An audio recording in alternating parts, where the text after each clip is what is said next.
సినీ కార్మిక సోదరులారా,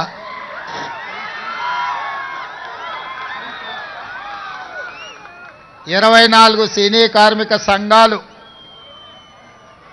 సంఘటితంగా కృష్ణానగర్ వేదికగా ఈనాడు మీ సమస్యల్ని, చిత్ర పరిశ్రమ యొక్క అభివృద్ధిని దృష్టిలో పెట్టుకొని ఈ ఆత్మీయ సమ్మేళనాన్ని ఏర్పాటు చేసి సినీ ప్రముఖులు, నిర్మాతలు, డైరెక్టర్లు, సినీ కార్మిక సంఘాల నాయకులు, సినిమాకే ప్రాణప్రదమైన,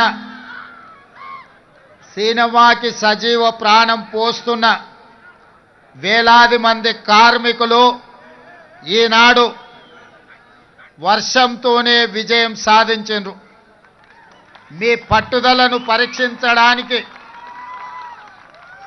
మీ కార్యక్రమాన్ని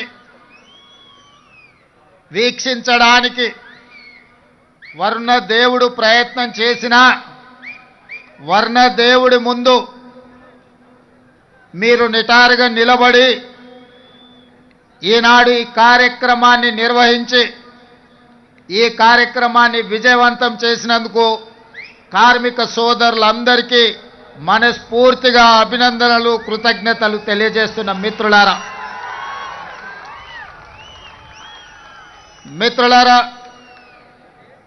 ఒకనాడు తెలుగు పరిశ్రమ అంటే మదరాసి అని పిలిచే సందర్భంలో తెలుగు పరిశ్రమని ప్రోత్సహించాలి, తెలుగు పరిశ్రమను 400 సంవత్సరాల చరిత్ర కలిగిన ఈ హైదరాబాదు నగరానికి తరలించాలి, మిమ్మల్ని అందరినీ హక్కును చేర్చుకొని గుండెల్లో పెట్టి చూసుకోవాలని ఆనాటి ముఖ్యమంత్రి డాక్టర్ మర్రి చెన్నారెడ్డి గారు తీవ్రమైన కృషి చేసి ఆనాటి సినిమా దిగ్గజాలైన అన్న నందమూరి తారక రామారావు గారిని, అక్కినేని నాగేశ్వరరావు గారిని, నటశేఖర కృష్ణను,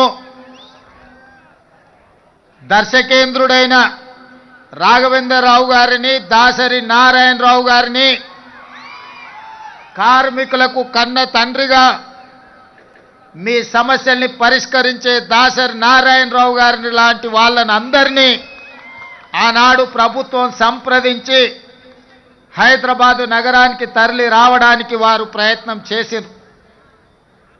కొద్దిగా హైదరాబాదు నగరానికి తరలి వస్తున్నప్పుడు ఫిలిం నగర్ ప్రాంతాన్ని మీకు కేటాయించడమే కాదు, ఆనాడు పెద్దలకు స్థలాన్ని కేటాయించి పెద్దలందరికీ కొంత సౌలభ్యాన్ని కల్పించిన సందర్భంలో డాక్టర్ ప్రభాకర్ రెడ్డి గారు కార్మికుల యొక్క ఆత్మబంధు, ఈనాడు చిత్రపురి కాలనీ వెలిసిందంటే ఇక్కడున్న కార్మిక సోదరులకు ఎంతమందికి తెలుసో తెలియదో నాకు తెలీదు, కానీ నేను చిత్ర పరిశ్రమ హైదరాబాదు నగరానికి తరలి వచ్చిన విధానాన్ని గమనించినప్పుడు డాక్టర్ ప్రభాకర్ రెడ్డి గారు సినీ కార్మికుల కోసం మణికొండలో తన సొంత స్థలాన్ని 10 ఎకరాలను కార్మికులకు దానం చేసి కార్మిక సోదరులను ఆదుకోవడానికి తన కష్టార్జితమైన 10 ఎకరాల భూమిని డాక్టర్ ప్రభాకర్ రెడ్డి గారు కార్మికుల కోసం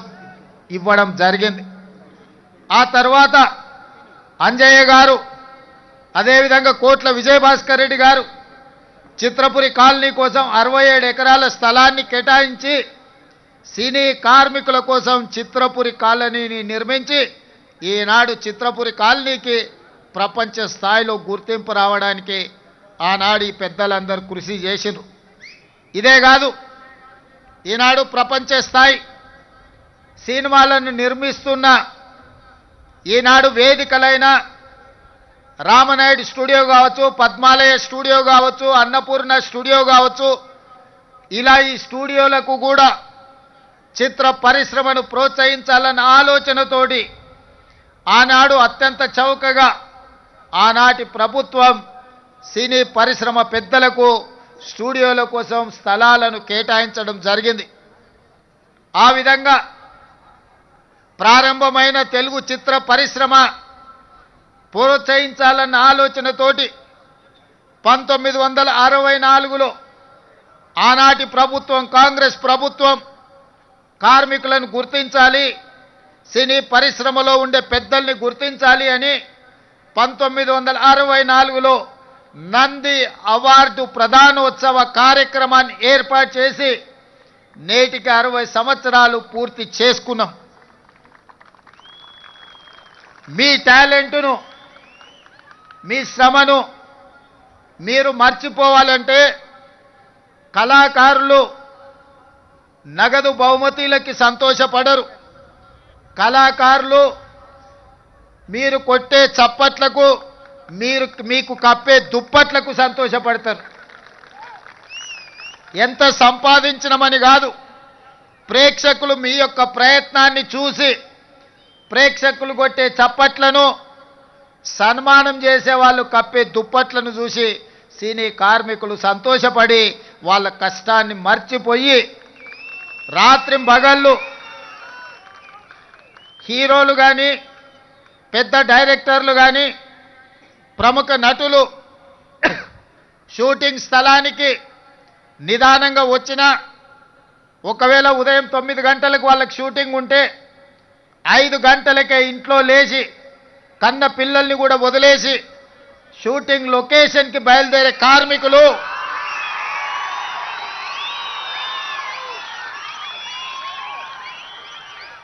తెల్లవారక ముందే, కోడి కూయక ముందే కన్న పిల్లల్ని చూసుకున్నా చూసుకోకపోయినా నిబద్ధతతో, బాధ్యతతో చిత్ర పరిశ్రమకు అహర్నిశలు కృషి చేసి రాత్రి 9 గంటల వరకు షూటింగ్ ఉంటే 9 గంటలకే మీ పని అయిపోదు.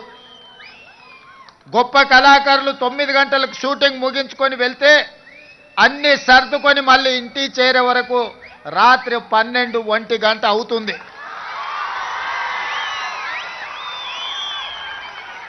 నాకు తెలిసి కొంతమంది తల్లిదండ్రులు వాళ్ళ పిల్లలు బాల్య వ్యవస్థలో ఉన్నప్పుడు తండ్రులను ఒకసారి గుర్తుపట్టని పరిస్థితులు, వాళ్ళు మేల్కొన్నప్పుడు మీరు పనిలో ఉంటారు, వాళ్ళు నిద్రపోతున్నప్పుడు మీరు ఇంటికి వస్తుంటారు.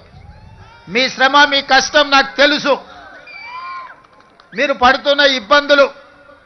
ఈరోజు నాకు హోదా ఉండొచ్చు, దేవుడు గొప్ప అవకాశం ఇచ్చుండొచ్చు ముఖ్యమంత్రిగా, కానీ కార్మికుల యొక్క కష్టాలు తెలవనంతగా అధికారం నా కళ్ళు మూసుకుపోలేదు. అధికారంతో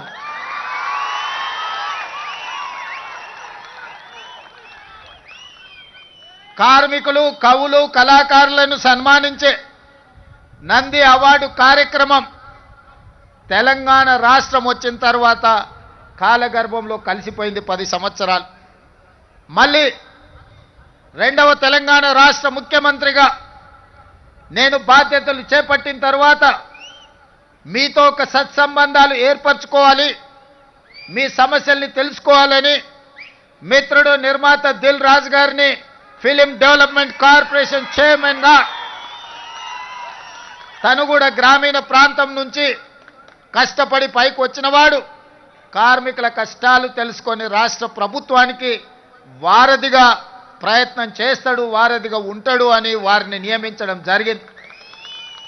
వారితో మాట్లాడి తెలుసుకొని ఆగిపోయిన నంది అవార్డుల కార్యక్రమాన్ని కార్మికులకు, కళాకారులకు ప్రజా యుద్ధ నౌక తండాలలో, గూడాలలో, మారుమూల పల్లెల్లో ఉండే పేదల కోసం జీవితం సర్వం త్యాగం చేసిన గద్దర్ అన్న పేరు మీద గద్దర్ ఫిల్మ్ఫేర్ అవార్డ్స్ని ఒక కళాకారుడి పేరు పెట్టి, ఒక పోరాట యోధుడు, ఒక విప్లవకారుడి పేరు పెట్టి 10 సంవత్సరాలు ఆగిపోయిన గద్దర్ ఫిల్మ్ అవార్డ్స్ని గొప్పగా నిర్వహించడం ద్వారా ఈ దేశంలోనే పరిశ్రమకు ఆదర్శంగా నిలబడే ప్రయత్నం చేసినాం.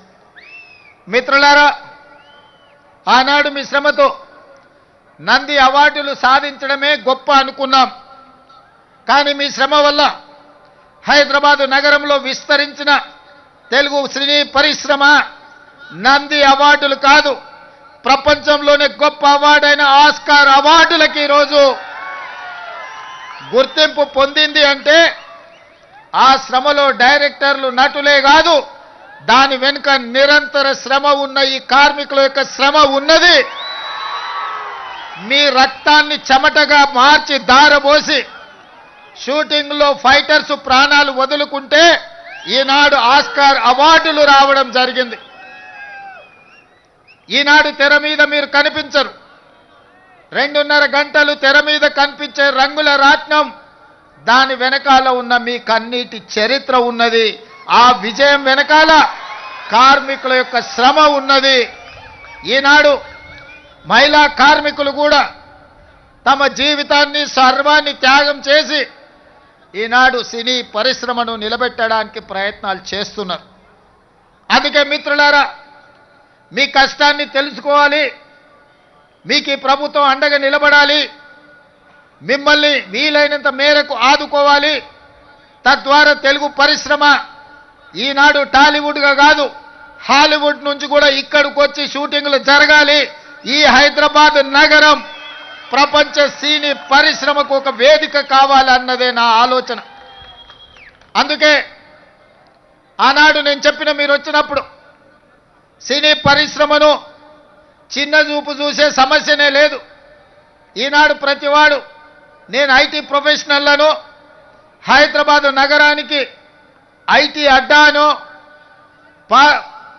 ఫార్మాస్యూటికల్ ఇండస్ట్రీ అను ఏ విధంగా అయితే చర్చ జరుగుతుందో, ఫిల్మ్ ఇండస్ట్రీ కూడా ఈ తెలంగాణ రాష్ట్రంలో ఐటీ పరిశ్రమ ఎట్లనో, ఫార్మా ఇండస్ట్రీ ఎట్లనో, మా రాష్ట్ర ప్రభుత్వానికి ఫిల్మ్ ఇండస్ట్రీ కూడా అంతే ప్రాధాన్యత, అంతే అవకాశాలను ఇవ్వాలని ఈనాడు నిర్ణయించుకున్నాం.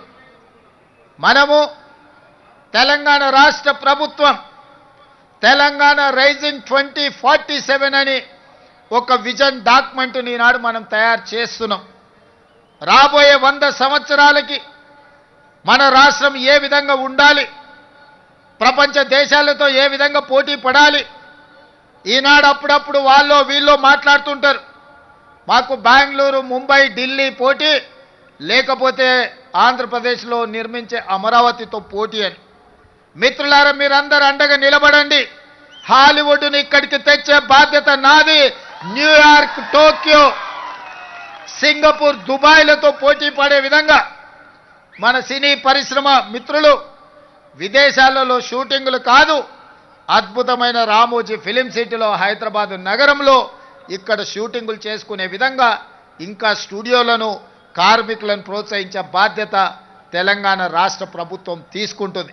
అందుకే మిత్రులారా, ఈనాడు తెలంగాణ రైజింగ్ 2047లో మీకు ఏ విధంగా అయితే ఐటీ పరిశ్రమకు ఒక చాప్టర్, ఫార్మా ఇండస్ట్రీకి ఇంకొక చాప్టర్, ఎడ్యుకేషన్ ఎంప్లాయ్మెంట్కి ఒక చాప్టర్, హెల్త్కి ఒక చాప్టర్ ఎట్లయితే ఉందో, ఫిల్మ్ ఇండస్ట్రీ కోసం కూడా ఒక చాప్టర్ పెడతాం. ఫిల్మ్ ఇండస్ట్రీని అభివృద్ధి చేసి ఈనాడు కొత్తగా మనం నిర్మించుకోబోయే శంషాబాద్ ఎయిర్పోర్ట్ కూతవేటు దూరంలో 30,000 ఎకరాలలో భారత్ ఫ్యూచర్ సిటీని నిర్మించుకోబోతున్నాం. మనం ఏ విధంగా అయితే హైదరాబాదులో చిత్రపురి కాలనీ, ఫిలిం నగర్, కృష్ణానగర్ వెలిసినాయో, ఖచ్చితంగా మీకందరికీ భారత్ ఫ్యూచర్ సిటీలో మీ పాత్రను మీకు అవసరమైన అన్ని విధాలుగా ఆదుకొని అక్కడ మీరు ఉండే విధంగా చర్యలు చేపడతానని చెప్పి ఈ సందర్భంగా మీకు అందరికీ తెలియజేస్తున్నా. ఈరోజు హెల్త్ ఇన్సూరెన్స్, డెత్ ఇన్సూరెన్సే కాదు, మా కార్మికులు ఆరోగ్య భద్రత పూర్తి స్థాయిలో తీసుకోవాలని, అనుకోకుండా ప్రమాదవశాత్తు ఎవరైనా మరణిస్తే ఆ కుటుంబాలను ఆదుకోవాలని. ఇదే కాదు, నేను ఈ వేదిక మీద నుంచి మా అధికారులకు సూచన ఆదేశాలు ఇస్తున్నా. ఈ కృష్ణానగర్ ప్రాంతంలో 3-4 ఎకరాల ప్రభుత్వ స్థలాన్ని చూడండి. తక్షణమే నర్సరీ నుంచి 12th క్లాస్ వరకు సినీ కార్మికుల యొక్క పిల్లలు చదువుకోవడానికి కార్పొరేట్ స్థాయిలో మీకు పాఠశాల నిర్మించి మీ పిల్లలకు ఉచితంగా చదువు చెప్పించే బాధ్యత నేను తీసుకుంటా. ఈనాడు మీ శ్రమ, మీ త్యాగం, మీ కన్నీళ్లు మీ పిల్లల భవిష్యత్తు కోసం, ఆ పిల్లల భవిష్యత్తు కోసం ఉదయమే బ్రేక్ఫాస్ట్, మధ్యాహ్నం మంచి లంచ్ పెట్టే బాధ్యత కూడా నేనే తీసుకుంటా. ఉదయం మీరు పని మీద వెళ్తే కనీసం మీ పిల్లలు నాష్టైనా చేసిండ్రా, కనీసం ఏమైనా ఒక గ్లాసు పాలు తాగినరా లేదా చూసుకునే పరిస్థితులు మీకు లేవు.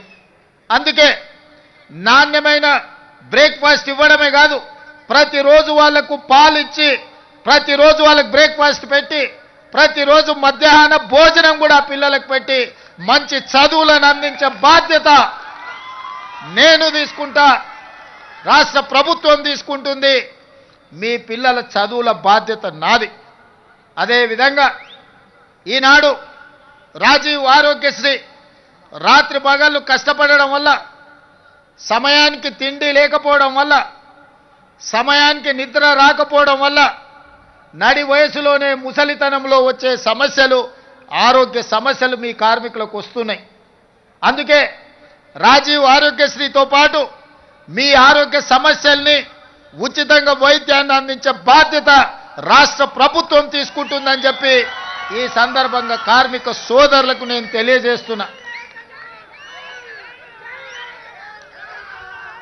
అదేవిధంగా ఈనాడు నిర్మాతలతో మీకు ప్రతిస్తంభన వచ్చింది.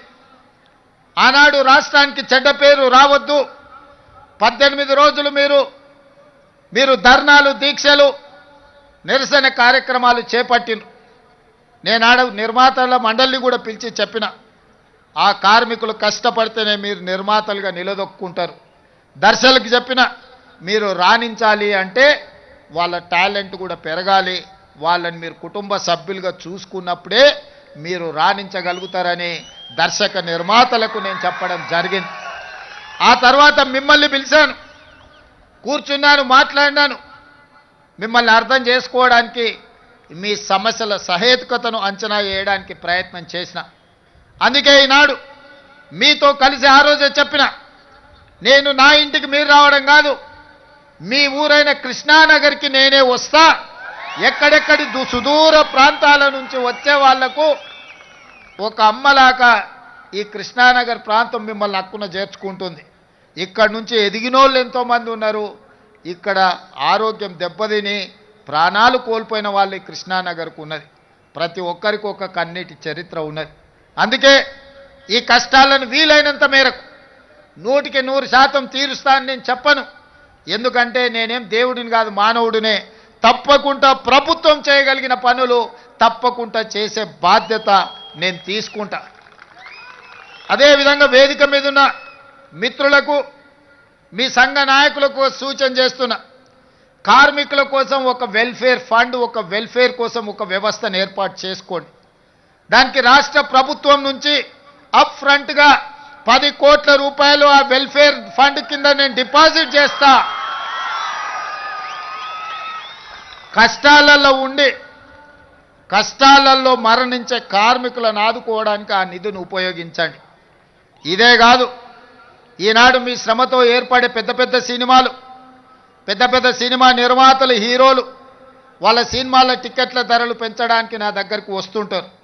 నేను నిర్మాతలకు చెప్పిన, మరి పెంచిన దాంట్లో కొంతైనా కార్మికులకు వాటా ఉండాలి కదా అని.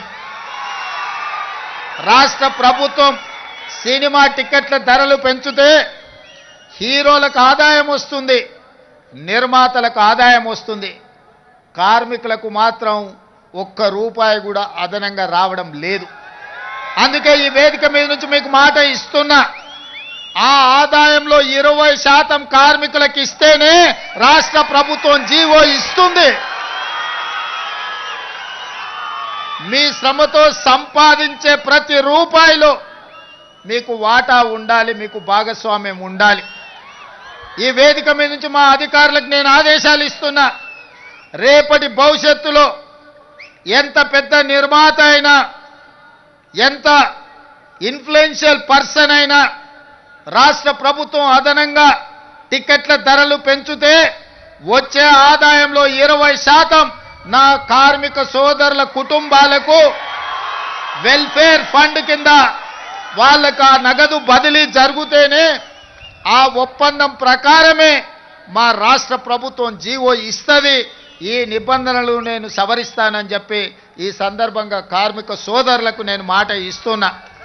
ఎందుకంటే మీ శ్రమతోనే మీ కష్టంతోనే ఈనాడు సినిమా గొప్పగా రాణిస్తుందంటే, మరి ఆ సినిమాకు అత్యధికంగా కనక వర్షం కురుస్తుందంటే మీ శ్రమ ఉన్నది కాబట్టి అందులో మీకు భాగస్వామ్యం ఉండాలనేది నా ఆలోచన. మిత్రులారా, ఇవాళ ఇంతకుముందు మా సోదరులు చెప్పిండ్రు, సార్ మాకు ఇండ్ల గురించి ఏదైనా చూడాలని. తప్పకుండా ఈ కార్మికుల కోసం ఏం అవకాశాలు ఉన్నాయో నేను ఇంకా పరిశీలించలేదు. తప్పకుండా మీ ఇండ్ల కోసం ఏం సహాయం చేయగలనో నేను ఒక్కసారి అంచనా వేసుకున్న తర్వాత మీ 24 క్రాఫ్ట్స్ అసోసియేషన్ నాయకులను పిలిచి వాళ్ళతో మాట్లాడి మీ సమస్యను పరిష్కరించే విధంగా తప్పకుండా ఈ పరిష్కారం చూపిస్తా. అదేవిధంగా మీ అసోసియేషన్కి భవన్ లేదని కూడా నా దృష్టికి వచ్చింది. మరి కార్మిక సంఘాల నాయకులు వాళ్ళు చెప్పాలి, ఖచ్చితంగా దానికోసం కొంత స్థలాన్ని కేటాయించి నిర్మించుకోవడానికి అవసరమైన ఆర్థిక సహాయాన్ని కూడా రాష్ట్ర ప్రభుత్వం తరఫున చేసే బాధ్యత నేను తీసుకుంటాను. అదేవిధంగా ఫైటర్స్కి, సినీ కార్మికుల యొక్క ప్రాక్టీస్కి కొంత స్థలం కేటాయిస్తే బాగుంటుంది అని ఇంకొంతమంది చెప్పారు. తప్పకుండా మీ సూచనను పరిగణలోకి తీసుకొని ఈనాడు మనం నిర్మించుకోబోయే భారత్ ఫ్యూచర్ సిటీలో మీకు కావలసిన వసతులను ఏర్పాటు చేయడానికి రాష్ట్ర ప్రభుత్వం నిర్ణయం తీసుకుంటుంది. అందుకే మిత్రులారా, ఈనాడు ముఖ్యమంత్రిగా కాదు, మీ కుటుంబ సభ్యుడిగా నేను ఇక్కడికి వచ్చిన. ఈ ప్రాంతంలో ఉండే సినీ కార్మికుల యొక్క సమస్యల్ని తప్పకుండా రాష్ట్రం ప్రభుత్వం పరిష్కరిస్తుంది. మీ సంఘ నాయకులు చెప్పినారు 10 సంవత్సరాలలో మేము ఏనాడు కూడా ముఖ్యమంత్రి గారిని కలవలేదు అని. ఈనాడే కాదు, ఏనాడైనా మీకు అవసరమైనప్పుడు, మీకు ఆపద ఉన్నప్పుడు మీ సోదరుడు రేవంత్ రెడ్డి తెలంగాణ ముఖ్యమంత్రి మీకు అండగా నిలబడతాడని ఒక్క అంశాన్ని మీరు గుర్తుపెట్టుకోండి. మహాభారతంలో చాలా గొప్ప గొప్ప క్యారెక్టర్స్ ఉన్నాయి, కానీ నాకు నచ్చిన క్యారెక్టర్ కర్ణుడు. ప్రాణం పోయినా మిత్రుల కోసం నిలబడ్డా, తెలుసు ప్రాణం పోతుందని, కానీ మిత్ర ధర్మాన్ని ఉల్లంఘించకుండా ఆనాడు కర్ణుడు ప్రాణాలను సైతం వదిలిండు. అందుకే ఈనాడు కూడా చరిత్రలో కర్ణుడి యొక్క త్యాగం గురించి మనం మాట్లాడుకుంటాం. అందుకే ఇవాళ చెప్తున్న మిత్రుడుగా మిత్ర ధర్మాన్ని, మీ సమస్యలు పరిష్కరించే బాధ్యత నాది. మీకు అండగా నిలబడతా, మీ సమస్యల్ని పరిష్కరిస్తా. మీకందరికీ తెలుసు, నిర్ణయం తీసుకోనంతసేపు నేను ఆలోచన చేస్తా, నిర్ణయం తీసుకున్న తర్వాత అమలు చేస్తే ఇంకా ఆలోచన చెయ్యను. ఈనాడు మీకు అండగా నిలబడాలనే నిర్ణయం తెలంగాణ రాష్ట్ర ప్రభుత్వం తీసుకున్నది. ఖచ్చితంగా కార్మికులకు సహేతుకమైన సమస్యల్ని పరిష్కరించి రాష్ట్ర ప్రభుత్వం వైపు నుంచి మీకు అండగా నిలబడి మిమ్మల్ని ఆదుకునే బాధ్యత తెలంగాణ రాష్ట్ర ప్రభుత్వం తీసుకుంటుంది. ఇంకా ఏమైనా సమస్యలు ఉన్నా నవంబర్ చివరికి మళ్ళా మిమ్మల్ని అందరినీ పిలుస్తా, మీ సంఘాల నాయకులని కలుస్తా. నవంబర్ చివరి వారంలో మీతో కూర్చుంటా. డిసెంబర్ 9 నాడు 2వ సంవత్సరం తెలంగాణ రాష్ట్ర ప్రభుత్వం ఏర్పాటు చేసి ఉత్సవాలు జరుపుకోబోతున్నాం. డిసెంబర్ 9 నాడు మీకేమేమి చెయ్యబోతున్నామో ఆనాడు స్పష్టంగా ప్రభుత్వం ఆదేశాలు ఇస్తుంది. ఈ 2 నెలల్లో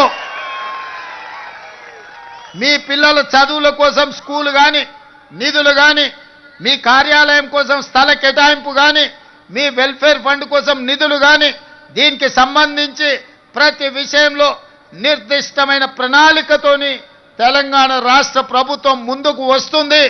ఇప్పుడు మీరు చూసిండ్రు కదా, మన సంకల్పం ఉంటే, మన పట్టుదల ఉంటే, మన ఆలోచనలో చిత్తశుద్ధి ఉంటే ప్రకృతి కూడా సహకరిస్తుంది. ప్రకృతి కూడా సహకరిస్తుంది.